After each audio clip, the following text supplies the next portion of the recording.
Well, thanks for clicking on the video. I'm back in the woods with my dog Amber, and the plan today is to talk you through one of my favourite ways of fire lighting, and that is friction fire. So to start with, I've got this is just a piece of, a bowed piece of wood, and this could be any piece of wood you can find, as long as it's strong enough to not snap when you put tension on this cordage, on this rope, by twisting your spindle. So this component here, this is what we call the bow. And of the cordage I'm using, well, this is just I think this is some 550 paracord. You could use a shoelace. You could even make your own cordage using nature's materials. When it comes to making cordage with nature's materials, you could use anything from the roots of a tree to the inner bark fibers from some bark, or the fibers from a nettle or some bramble. There's a whole world of fibers you could use out there in the wild to turn into cordage. So once again, this is the bow, and it's got a fairly loose piece of cordage going along it, and we'll talk about why that's loose in a minute. So the next component I want to talk about is the hearth. This is a very important part of the friction fire, the bow drill fire lighting kit. What I used to use to begin with was, I used to use just a plain simple piece of elder. I've moved on, I've then learned to realise and discover new species, not new trees, new woods that you can use for friction fire lighting. In fact, this piece right here, this is just a piece of willow. What you want to do is, and this is what I did in the beginning of fire lighting, of friction fire lighting, I went out there and I found as many different hearths as I could from dead, fallen, seasoned wood. I would take one or maybe two sets from each tree species. So what do I mean? Well, if I could make a hearth from some hazel, I would take two sets of hazel. I would take one thin and one thick. It comes down, the reason being for that is sometimes you'll find wood that is not very dense in the same part of the tree as it would be in another part of the tree. For example, you can find a lot denser wood when it comes to a knot, or where there's a branch coming out. So right there is going to be a really dense part of wood compared to if it was going to be some straight grain here.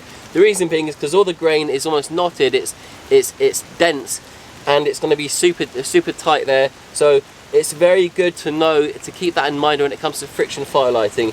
And the next part of friction fire lighting, the next kit, or the next piece of kit that you need is this. This is the next component. This is called the spindle. So once again, we've got the bow, we've got the hearth, and then we've got the spindle. The combination of woods, again, what I used to do was I used to go and get as many of these from different species of trees as I could, make sure they're dry, dead, fallen trees, and then I'd get as many of these, and I would just spend, maybe half an hour every day testing each wood, the different combinations of wood. So that's how I learned a lot when it came to friction fire lighting. So just to recap, I've got some, this is willow, and this is a piece of hazel. I think I might have used this a few weeks back. You can see it's already been charred there on the end. What you want to do is find a nice straight piece of hazel, shave off a little bit of the bark, make sure it's straight, and then put a point on one end, a rounded off point, as you can see, and then on the other end you have a wider rounded off point. So you can see this has already been used, and what I want to do now is I want to demonstrate how I create a fire or an ember using these components. You can see here, and I just put down in the intro, I've got some of these limpet shells. Why have I got these in the woods when you can't find these in the woods? Well, reason being is because I think these are really handy when it comes to friction fire lighting. You could replace this with a piece of bone. You could even replace this with a piece of fresh wood. What is it that you use it for? Well, let me tell you. This is what you need to have in your hand that pushes down on your spindle. That is in order to give it that pressure. Because what we're going to do is we're going to take this and we're going to wrap it around this string to get it nice and tight. We're going to hold it like that, and then with the other hand we're going to press down, and in order to put pressure on, we can't use our hands because it's just going to hurt. So we need to have something between our hand and the spindle, and that's what we call a bearing block. what I like to do is I like to put my bearing block, being 2 or 3 limpet shells, on the top like that. The reason why I'm using limpet shells, I also use bone as well, is because there is so little resistance and friction when it comes to drilling. That means that we won't have smoke appearing on the top here. Whereas if you were to use a piece of wood, then the wood would get quite hot and you'd start burning into the wood, which means that you would then lose a lot of energy to that, because it takes up a lot of the energy because of the friction created from wood going into wood. If you were to use a nice piece of wood, for example, and you didn't have any of these, no problem at all. What I would do is, again, going back to this and talking about the grain, I would try and select a hardwood, fresh wood, and then try and select a piece where there's a bit of a branch or a knot, because again, that's going to be super dense and there's going to be less friction when it comes to drilling than there would be if you were to use a soft piece of hazel with straight grain, because it just drills straight through. So these are the basic components that you need for your friction firelighting bow drill set. But you can see I have a knife, I've got a saw, and I've got an axe. These aren't that necessary. Well, having 3 isn't that necessary, but if you can have 1 out of the 3, that will really help you to create your set. So to begin with, what I'm going to do is I'm going to start off by making a small notch in here, in this hearth.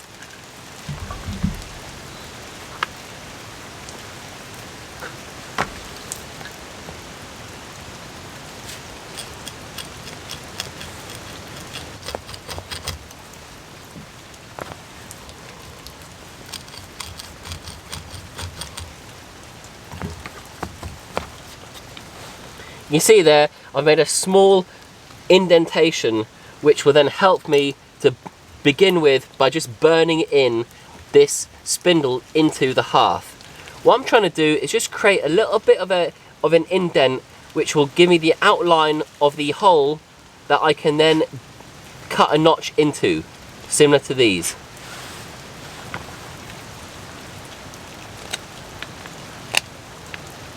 And because this has already been used, I'm just going to roughen it up and put a little bit more of a point on it. You don't want a sharp point, you just want a rounded off point that will sit nicely into that groove that you've just made. And while I'm here, I'll just put a bit more of a point on this end. So that goes into there, and before we do that, I'm going to take this and wrap this spindle around my bowstring.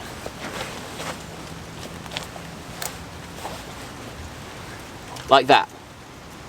And now, by taking 2 of these limpet shells, I'm going to place the end of this spindle into the hearth, place the 2 limpet shells on the top, and then move my hand so that the limpet shells sit in the palm of my hand, and then very carefully but firmly start drilling like this. And remember, we only want to do this until we see a little bit of smoke, and we'll see a little bit of powder as well. And already I can see powder and smoke, so I'm going to stop right there. You can see there's the hole with the indentation, and there's a little bit of the powder built up, which we don't want quite yet.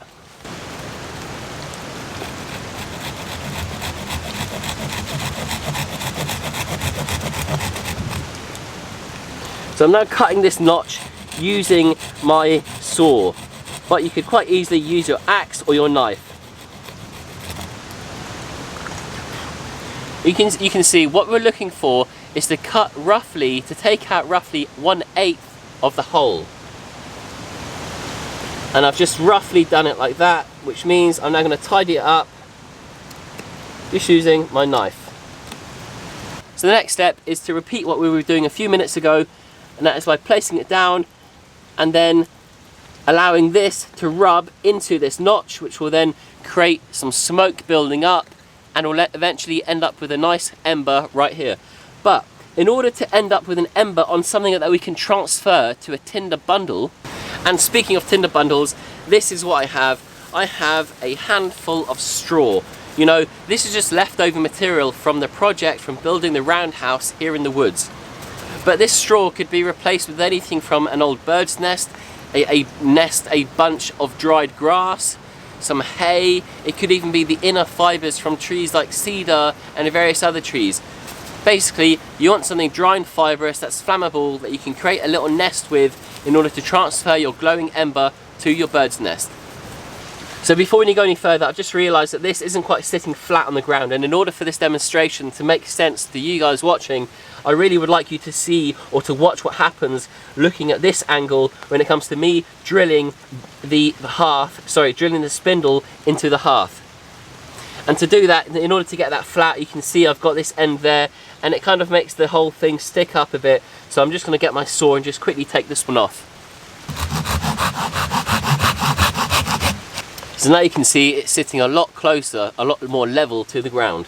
So what we want now is an ember pan, and that is something that sits underneath our notch, so that when we've drilled and we end up with our nice pile of glowing hot smoke and our ember, what we can then do is remove the hearth, end up with our ember pan full of this ember that we transfer to our tinder bundle and blow into a flame. You could use anything from a piece of wood to a piece of bark to, in fact, I might just use this leaf. So there's a leaf lying right there, it's an oak leaf, and for the next stage I'm going to place my left foot right there, and I'll just put a few of these sharp objects away, because it's always good to make sure that safety first. Put your knives, blades and saws away, make sure everything is either off the ground or away from poking you in the hand or in the eye or in the knee. Then I'm going to get my spindle, I'm going to wrap it around the string. You can see how tight that is. If I now let go, this is going to fly away, ping off, but we'll do that again. We'll get it in there nice and tight. So I'm going to place it down into the notch. And I've got my 2 limpet shells which go on top, and then I'm going to just drill away.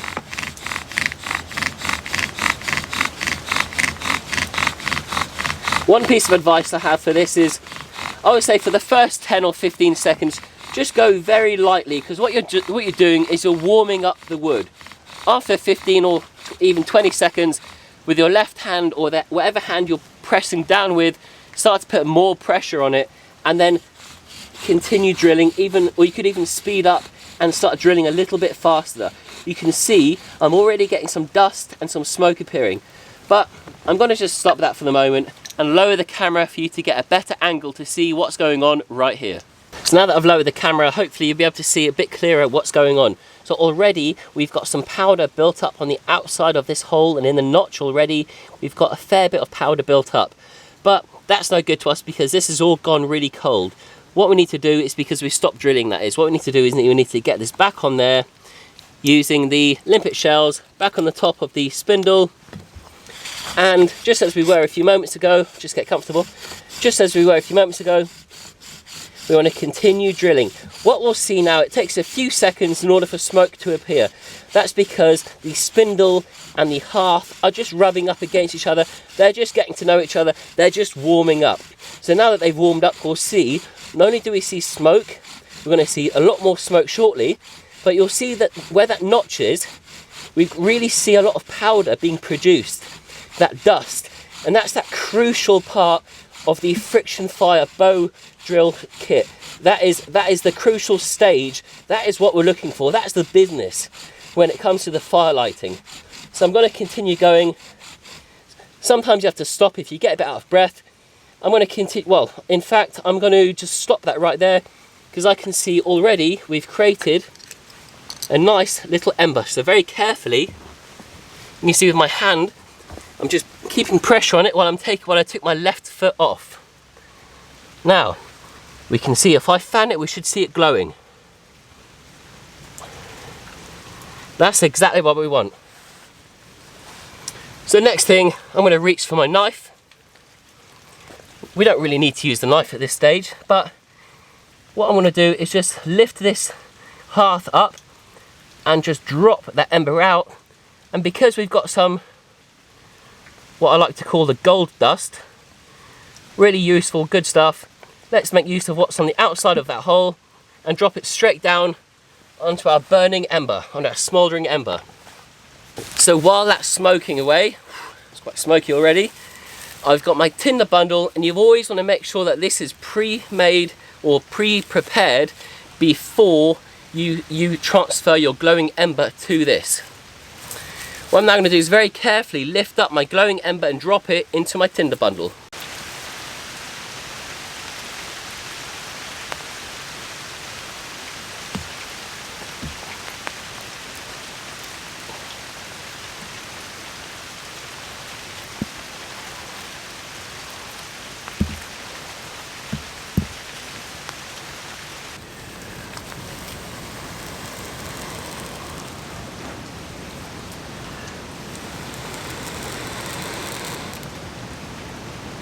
Because it's quite dark in here, what you're going to see, well, what you're probably not going to see is how light the smoke is in colour right now. The nearer we get to the flame, the thicker, the darker, the browner the smoke colour will become.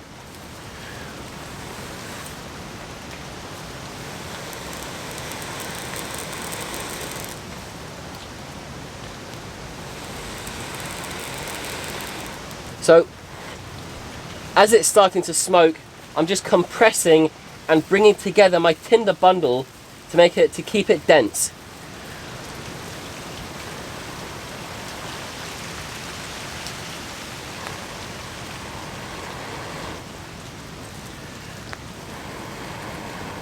You can see we're moments away from a flame.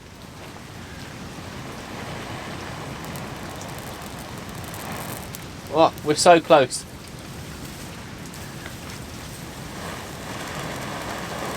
If you can see the colour of this smoke, whoo, it's really thick. And there we go. This is it. This is our flame, created by using a piece of hazel, drilling into a piece of willow, and a bowed stick with a piece of cordage. It could be a natural cordage, it could be a shoelace, and then some plant fibres, but I've just used what we have here lying around camp, and that's some hay. Sorry, I mean straw. So that is it. That is the end of the video. Now what you normally do is you'd place this down onto your fire pit like that, and then you'd have your small sticks and you'd place them on in order for it then to turn into a fire.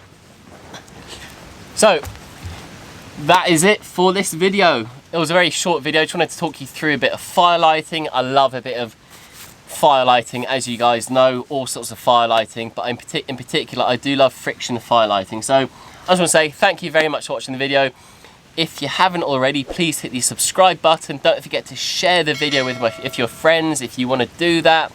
Make sure to see my future upcoming videos, to tick the bell notification button. Make sure you set it to all, and comment below if you want to see me do anything else here at the camp, and I'll see you in the next video. Thanks for watching.